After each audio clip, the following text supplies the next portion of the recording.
بڑا پیار آتا ہے، لیکن ہمیں اپنے آپ پر پیار نہیں آتا، اس لیے ہم جنت میں جانے کے دعوے دار ہیں، کام سارے دوزخیوں والے کرتے ہیں۔ نہ سمجھے میرا کیا کہنا چاہتا ہوں، بہت گہرائی ہے جملے میں۔ جانا کہاں چاہتے ہیں ہم؟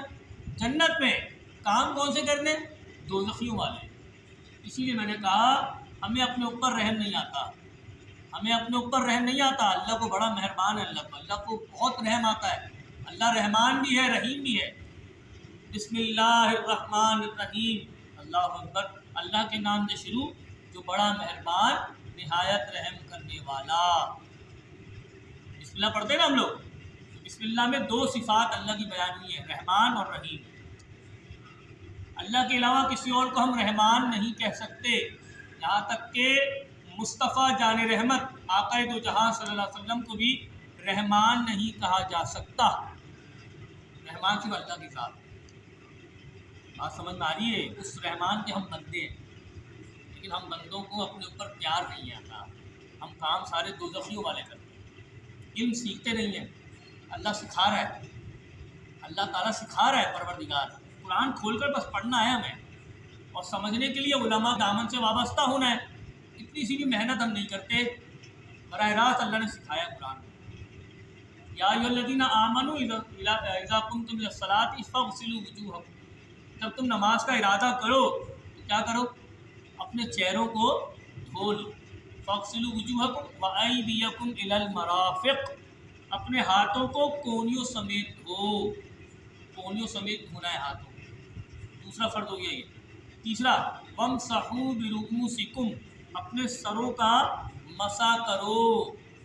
وارجلکم الی الکعبین، اپنے پیروں کو ٹخنوں سمیت دھو۔ کتنے فرائض ہو گئے؟ چار ہو گئے فرائض وضو کے۔ چہرہ دھونا ہے، چہرہ کتنا دھونا ہے؟ یہ پیشانی کی بال ہیں، پیشانی کے بالوں سے لے کر تھوڑی کے نیچے تک یہ چہرے کی لمبائی ہے، اور کان کی لو سے، ایک کان کی لو سے دوسرے کان کی لو تک یہ چہرے کی چوڑائی ہے۔ تو لمبائی اور چوڑائی میں پورا چہرہ ہم نے دھونا ہے وضو میں، پہلا فرض ہے یہ۔ اور چہرہ دھوتے ہوئے احتیاط کرنی ہے کہ چہرے کا کوئی حصہ خشک نہ رہے۔ اگر کچھ حصہ خشک رہ گیا چہرے کا تو فرض ادا نہیں ہوا، فرض ادا نہیں ہوا۔ جب فرض ادا نہیں ہوا تو وضو نہیں ہوا، جب وضو نہیں ہوا تو نماز کیسے ہوگی؟ چہرہ دھوتے ہوئے احتیاط کرنی ہے، پورا چہرہ آپ نے دھونا ہے، پہلا فرض ہوا۔ دوسرا، یہ ہاتھ آپ کونیوں سمیت دھوئیں گے، کونی ہے، کونیوں سمیت آپ نے ہاتھ دھونا ہے۔ پہلے آپ نے سیدھا ہاتھ دھونا ہے، اس کے بعد الٹا ہاتھ دھونا ہے۔ اب ہاتھ دھوتے ہوئے لوگ پانی تو لیتے ہیں اور ایسے ڈالتے ہیں، اب یہ جو نیچے کا حصہ ہوتا ہے نا ہاتھ کا، یہ خشک رہ جاتا ہے، یہ دھلتا نہیں ہے۔ تو جب یہ دھلا نہیں تو فرض ادا نہیں ہوا، جب فرض ادا نہیں ہوا تو وضو نہیں ہوا، وضو نہیں ہوا تو نماز نہیں ہوگی۔ تو کیسے دھوئیں گے؟ ہاتھ نل کھولیں گے اور ہاتھ کو نیچے لے جا کر نلکے کے نیچے رکھیں گے اور ملیں گے دوسرے ہاتھ سے، پورا ہاتھ اس طرح ہم نے ملنا ہے، کونی سمیت، کونی سمیت یہاں تک پورا ہاتھ اس کو دھونا ہے۔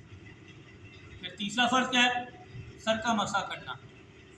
امام اعظم ابو حنیفہ نعمان بن ثابت رضی اللہ تعالیٰ عنہ، جن کے ہم مقلد ہیں، جن کی نسبت سے ہم حنفی کہلاتے ہیں، ان کا فتویٰ ہے اور ان کا کہنا یہ ہے، ان کی تحقیق اور ریسرچ یہ ہے کہ چوتھائی سر کا مسح کرنا فرض ہے، چوتھائی سر کا مسح۔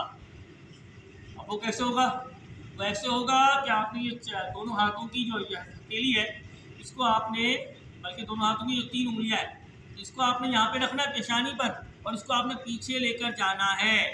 پھر جب واپس لے کر آئیں گے تو یہ ہتھیلیوں کو کانوں کے اوپر سے لے کر آئیں گے، یہ آپ کا ہو جائے گا سر کا مسح، یہ آپ کا سر کا مسح ہے۔